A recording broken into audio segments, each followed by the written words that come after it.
Morning.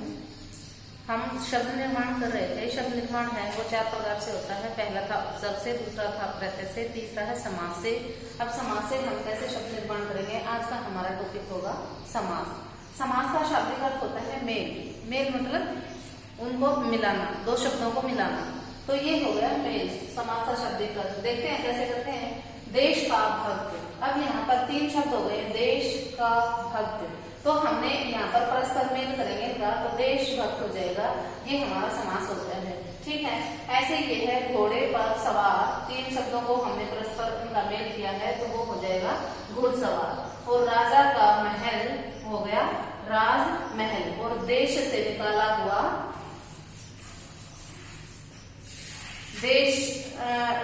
देश का द्रोही, देशद्रोही हो जाएगा। ओके, तो यहाँ पर अब ये हो गया है समास के, हमने पढ़ा है समास का शाब्दिक अर्थ होता है मेल। तो यहाँ हमने मेल करके दिखा दिया है, तो ये हमारे समास बन गए हैं। अब यहाँ देखते हैं हम समास की डेफिनेशन क्या होती है। डेफिनेशन बनेगी इसकी, परस्पर संबंध रखने वाले दो या दो से अधिक शब्दों को के मेल को, दो या दो से अधिक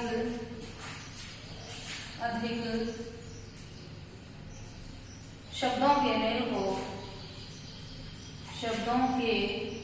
मेल को क्या कहते हैं, समास कहते हैं। समास कहते हैं।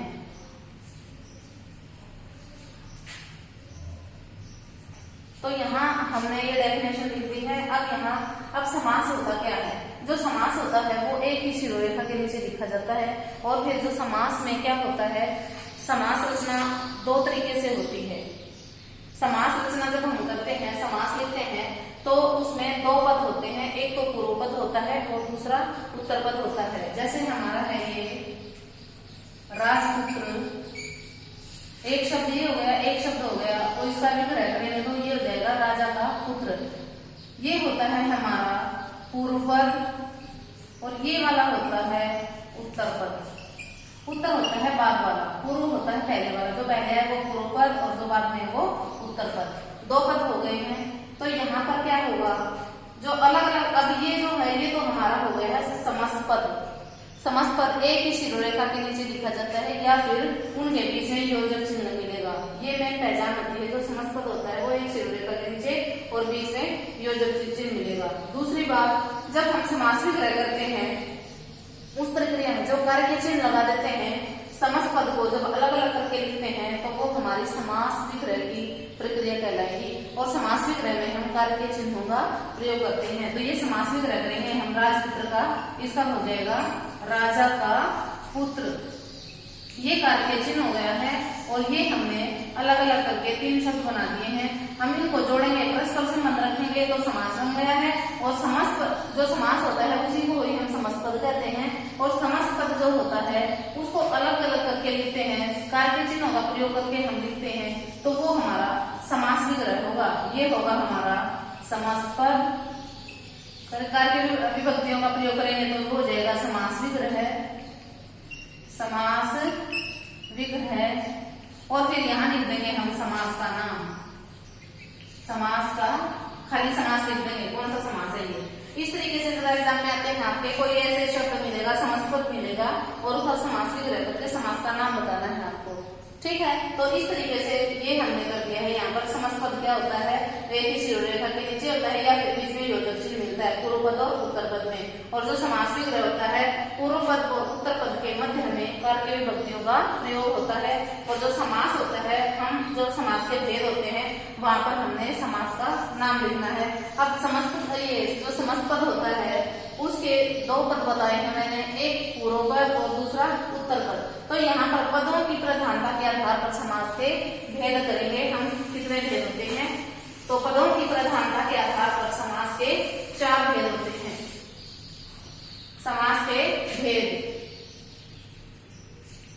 कितने बताए मैंने, 4। पहला आता है हमारा अव्ययी भाव समास। अव्ययी भाव समास।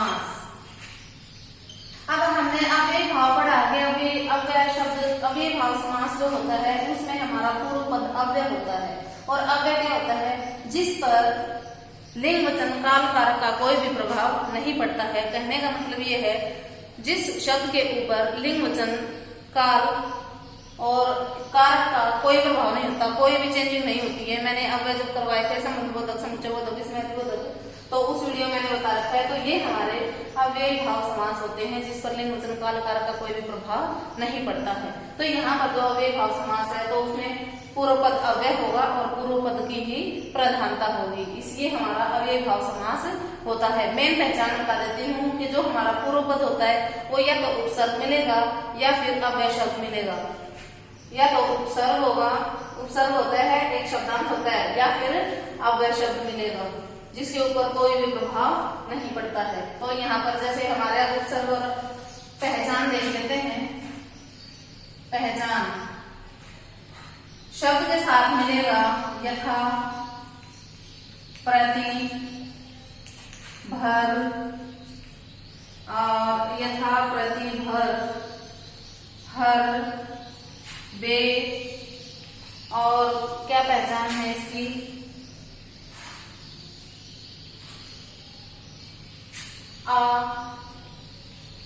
मुख्य ये पहचान होती है। जिस शब्द के शुरुआत में ये मिलेंगे ना वो हमारा अव्ययी भाव समास होगा। ओके, जैसे एग्जांपल लेते हैं हम। एक तो मेन पहचान ये होती है। दूसरी बात, जो पुनरुक्त शब्द होते हैं, पुनरुक्त शब्दों के बीच में, शब्दों के बीच में ओ आ जाए, ओ आ जाए या ही आ जाए तो वो हमारा अव्ययी भाव समास होगा। जैसे दिनों दिन, दिनों दिन। अब जो पुनरुक्त शब्द होते हैं वो क्या होते हैं? पुनरुक्त शब्द, पुनरुक्त मतलब होता है दोबारा, उक्त होता है कहना, एक शब्द दो बार आ जाए। पुनरुक्त, अब दिन ये आ गया, दिन ये आ गया, बीच में ओ आ गया है, तो दिनों दिन ये समास कौन सा हो जाएगा? आंख बंद करके आप यहाँ पर निशान लगा देंगे कि वो अव्ययी भाव समास है। दिनों दिन, रातों रात, हाथों हाथ, तो वो अव्ययी भाव, रातों रात, रात शब्द आ गया, पुनरुक्त शब्द हो गया, बीच में ओ आ गया। अब ही का और देखते हैं, हाथी हाथ में, हाथी हाथ में, ऐसे होगा तो वो हमारा अब ये भी शब्द हाथ, ये भी शब्द, ये हो गए पुनरुक्त शब्द और बीच में ही आ गया तो कौन सा समास हो जाएगा? अव्ययी भाव समास। ठीक है बेटा, तो यहाँ पर ये दो बातें याद रखनी है। एक तो ये पहचान बता दी है, यथा, प्रति, भर, बे, आ, हर शब्द आ जाएंगे शुरुआत में, ये अव्यय शब्द होते हैं। और पुनरुक्त शब्दों के बीच में ओ या ही आ जाएगा तो वो भी हमारा कौन सा समास होगा? अव्ययी भाव समास होगा।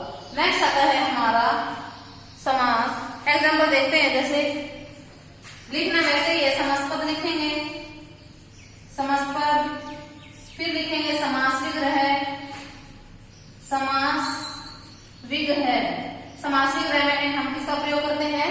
कर के चिन्हों का प्रयोग करते हैं। समासपद में एक शिरोरेखा के नीचे लिखते हैं समास विग्रह और यहाँ लिख देंगे समास। तो अब जैसे लिखते हैं, एग्जाम्पल लिखेंगे, आ गया है प्रतिदिन, प्रतिदिन, बेशर्म, बे आ गया है, आजीवन। अब प्रतिदिन का समास विग्रह कीजिए, प्रतिदिन, प्रत्येक दिन। समास कौन सा? यहाँ पहचान देखो, प्रति आ गया है तो समास कौन सा? अव्ययी भाव समास। अव्ययी भाव लिख देंगे, बार बार समास ऊपर लिखा हुआ है, लिखने की जरूरत नहीं है। बेशर्म, बिना शर्म के, बिना शर्म के, समास कौन सा हो जाएगा? वही अव्ययी भाव समास। तो इस तरीके से ये था हमारा अव्ययी भाव समास। सेकंड आता है हमारा समास, किसके आधार पर कर रहे हैं हम? पदों की प्रधानता के आधार पर। यहाँ हमारा पूर्व पद प्रधान था और अव्ययी था। नेक्स्ट आता है तत्पुरुष समास। तत्पुरुष समास। अब देखिए तत्पुरुष में तत् प्लस पुरुष, तत् का मतलब होता है वह या दूसरा, वह या दूसरा, और पुरुष का मतलब होता है आदमी। मतलब इसमें क्या है, तत्पुरुष समास में उत्तर पद प्रधान होता है। ओके, अव्ययभाव समास में पूर्व पद प्रधान था, तत्पुरुष समास में उत्तर पद प्रधान होगा, दूसरा जो पद है वो प्रधान होगा, और इसमें क्या होगा, दोनों पदों के बीच में विभक्तियों का प्रयोग होगा। जब हम इसमें समास पद बनाएंगे तो जो कार की विभक्तियां हैं उनका लोप हो जाएगा, और जो समासपद होता है जो समासपद होता है उसमें कार के विभक्तियों का लोप हो जाता है, और जो समास विग्रह होता है उसमें कार के विभक्तियों का प्रयोग किया जाता है। ठीक है, तो तत्पुरुष समास में हमारा मेन बात ये ध्यान रखनी है, इसमें उत्तर पद प्रधान होता है। और इसका जो भेद है, आप इसकी टेबल बनाएंगे। जो हमारे कारक हैं, कारक के कितने भेद पढ़े हैं हमने? 8 पढ़े हैं। कारक के कितने भेद? 8। तो सबसे पहला कौन सा है? कर्ता कारक। कर्ता को छोड़ना है, इसमें कर्ता कारक है वो इसमें नहीं आएगा। और जो लास्ट का है संबोधन कारक, पहला और 8वां, ये दोनों छोड़ने हैं। ये है संबोधन लास्ट वाला, और बीच के जितने भी इसके भेद हैं वो हमारे तत्पुरुष समास के भेद हैं। ओके, तो तत्पुरुष समास के हमारे भेद, अब इसकी टेबल देखेंगे।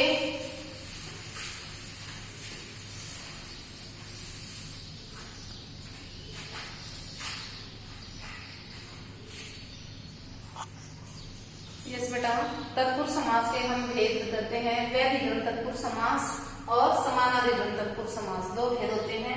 अब इन 2 भेदों के अलग अलग पार्ट हैं वो देखते हैं। व्यधिकरण तत्पुरुष समास में कौन कौन से पार्ट होते हैं? कर्ण तत्पुरुष समास, जो अभी बताया था मैंने, जो हमारा समास वो कारक है, कारक के 8 भेद होते हैं। पहला और आखिरी ये 2 भेद छोड़ देंगे, और जो बाकी के 6 भेद बच गए हैं वो इसके व्यधिकरण तत्पुरुष समास के भेद हैं। तो पहला है हमारा इसमें कर्ण तत्पुरुष समास, और उस कर्ण तत्पुरुष समास का दूसरा नाम है द्वितीय तत्पुरुष समास, द्वितीय विभक्ति तत्पुरुष समास। तो वहां पर ये कारक में तो दूसरा है, लेकिन तत्पुरुष समास में पहला है, इसका दूसरा नाम द्वितीय तत्पुरुष और कर्ण तत्पुरुष समास है। दूसरा भेद होगा कर्ण तत्पुरुष समास, और इसका दूसरा नाम होगा तृतीय तत्पुरुष समास। थर्ड इसका जो भेद होगा संप्रदान तत्पुरुष समास, और उसका दूसरा नाम क्या होगा? चतुर्थी तत्पुरुष समास। फिर है अपादान तत्पुरुष समास, और उसका दूसरा नाम क्या होगा? पंचमी तत्पुरुष समास। ऐसे ही अधिकरण तत्पुरुष समास, और उसका दूसरा नाम षष्ठी तत्पुरुष समास। और जो हमारा लास्ट 6 है व्यधिकरण तत्पुरुष समास का 6th भेद है संबंध तत्पुरुष समास, और उसका दूसरा नाम क्या होगा? सप्तमी विभक्ति तत्पुरुष समास। ओके बेटा, तो यहाँ पर समानाधिकरण तत्पुरुष समास के 2 भेद होते हैं, कर्मधारय और दूसरा है द्विगु समास। तो यहाँ पर जो कर्मधारय समास है और द्विगु समास है वो हमारे तत्पुरुष समास के ही भेद होते हैं। तो यहाँ पर अब जो तत्पुरुष समास के 2 भेद, व्यधिकरण तत्पुरुष और समानाधिकरण तत्पुरुष समास। तो समानाधिकरण में इसमें दोनों का समान अधिकार होगा, मतलब कर्मधारय में पूर्व पद और उत्तर पद दोनों का, और ऐसे ही द्विगु में भी ऐसे ही होगा कि दोनों का समान अधिकार होगा। और व्यधिकरण तत्पुरुष समास में इसमें है जो हमारा उत्तर पद प्रधान होगा, और इसमें कारक की विभक्तियों का लोप हो जाएगा समास पद में। तो इसमें बिल्कुल आसान है, कोई मुश्किल नहीं है, मेनली है वो याद होने चाहिए तत्पुरुष समास के कितने भेद होते हैं। तो जैसे है हमारा कर्म तत्पुरुष समास का है, तो इसमें जो कर्म तत्पुरुष समास है उसका एग्जाम्पल करते हैं। कर्म तत्पुरुष समास में रचनाकार, यहाँ पर ये हर बार लिखेंगे समासपद, फिर लिखेंगे समास विग्रह,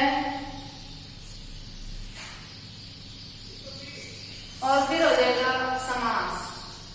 ये यहाँ समास का नाम लिखना है। तो यहाँ पर आप क्या करेंगे? रचनाकार, रचना को करने वाला, रचना को करने वाला। अब यहाँ पर देखिए को विभक्ति आ गई है। कर्म की क्या होती है? कर्म तत्पुरुष की विभक्ति क्या होती है? को। तो यहाँ पर रचनाकार को विभक्ति का लोप हो गया है, रचना को करने वाला समास का नाम क्या हो जाएगा? कर्म तत्पुरुष समास, कर्म तत्पुरुष। ओके, तो यहाँ पर ऐसे ही है रचनाकार जे कतरा। देखो मैंने बताया था समास पद है एक शिरो रेखा के नीचे आएगा, शिरो रेखा के नीचे नहीं होगा, तो दोनों पूर्व पद और उत्तर पद के मध्य में जो चिन्ह मिलेगा। ओके, तो जेब कतरा तो आ जाएगा इसकी जेब को कतरने वाला। तो इस तरीके से को विभक्ति है यहाँ पर समास विग्रह करते समय को विभक्ति लगाते हैं और समस्त पद जब बनाते हैं तो को विभक्ति का लोप हो जाता है। ओके, तो इसमें कर्म तत्पुरुष समास की जो डेफिनेशन होती है वो ये होगी कि कर्म तत्पुरुष समास में को विभक्ति का लोप हो जाता है।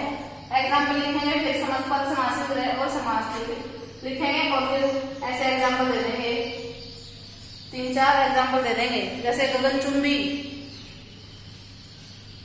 गगनचुंबी, तो यहाँ क्या जाएगा, गगन को चूमने वाला।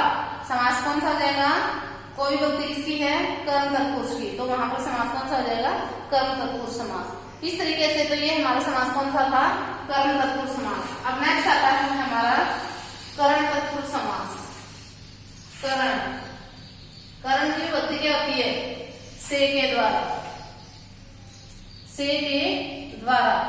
डेफिनेशन क्या बनेगी, उसमें कोई विभक्ति का लोप हो गया था, तो करण तत्पुरुष समास में से के द्वारा विभक्ति का लोप हो जाता है।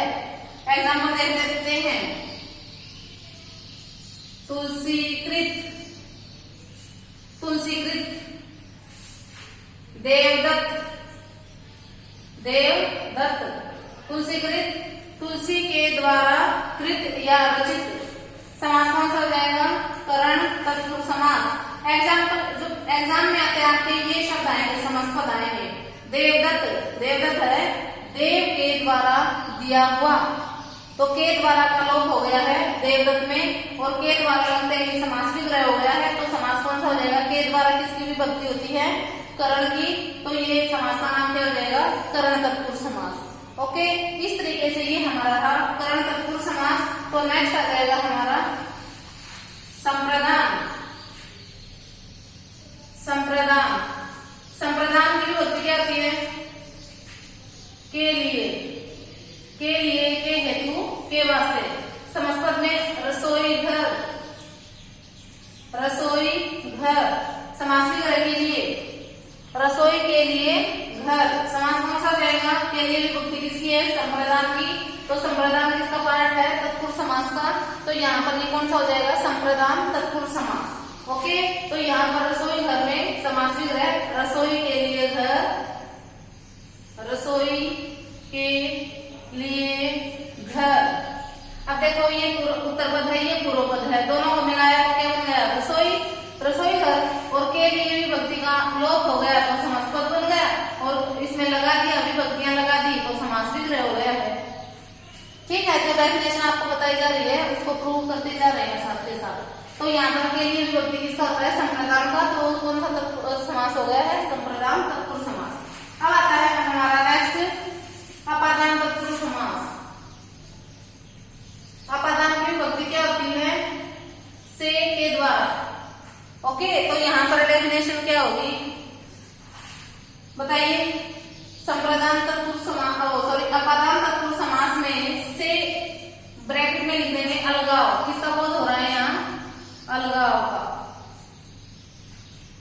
से की अपादान तत्पुरुष समास में से विभक्ति का लोप हो जाता है।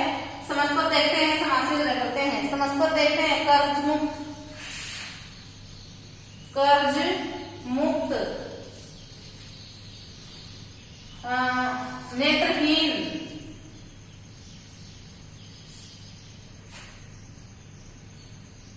पाप मुक्त, और क्या होगा, जन्मांध,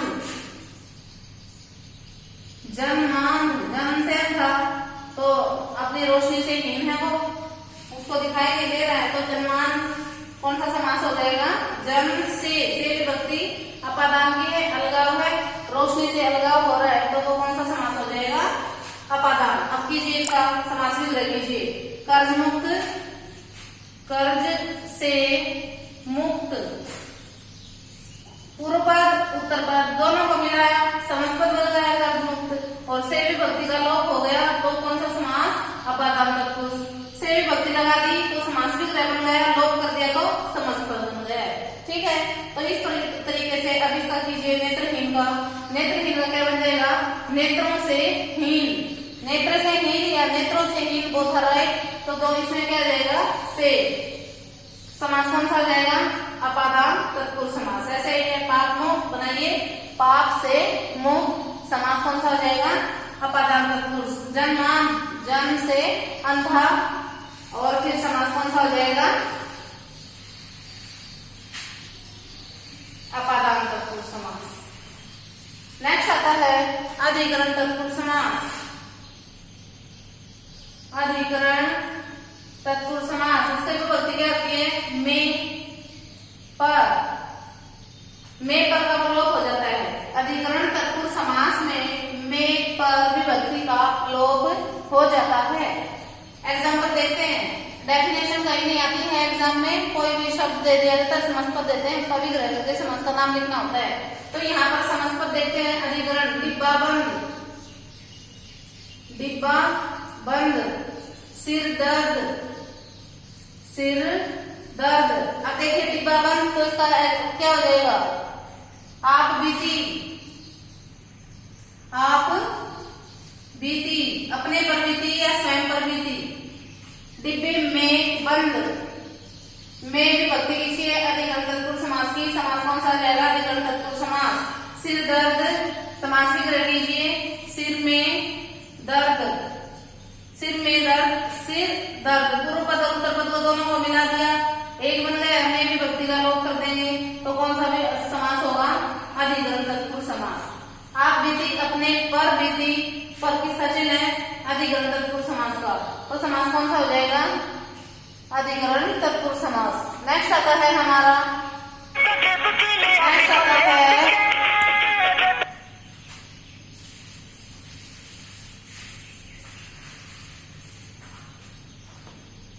संबंध तत्पुरुष समास। संबंध तत्पुरुष, विभक्ति बताइए, का, के, की, राज महल, राजा का महल। समास कौन सा हो जाएगा, संबंध तत्पुरुष। राजपुत्र, देश सेवा। अब देशभक्ति, देश की भक्ति या देश के लिए भक्ति, दोनों ही ठीक हो जाएंगे। जब हम कोई भी, कई बार ऐसा होता है, एक जो समस्त पद होता है उसमें हमारा जो समास का